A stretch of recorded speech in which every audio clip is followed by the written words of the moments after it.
hello guys तो सब आमार उदालिर परा लंका जोर पथत बाबनगाँव उदालिर परा जोर समय फार्स्ट जो बाईपास है এইখিনি ঠাইত 10 নম্বৰ বুলি কয় এটা ভয়ংকৰ এক্সিডেণ্ট হৈছে এখন স্কৰ্পিঅ' গাড়ীয়ে এখন ট্ৰাকত খুন্দা মাৰি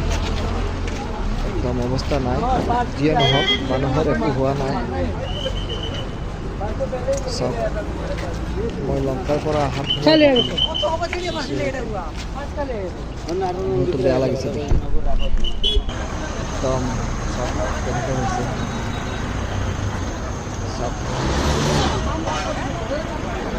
একদম ডাইৰেক্ট গৈ নিবলৈ পাই গৈছে সেইখন গাড়ী বেক চাইডে চকা একদম মানে গাড়ীখনৰ কণ্ডিশ্যন পূৰা বেয়া হৈ গৈছে ট্ৰাকখন একো ক্ষতি হোৱা নাই কিন্তু স্কৰ্পিঅ'খন পূৰা শেষ আৰু যি নহওক মানুহৰ যে একো হোৱা নাই সেইটো ভাল খবৰ গাড়ী যিয়ে হওক মানুহৰ একো হোৱা নাই সেইটো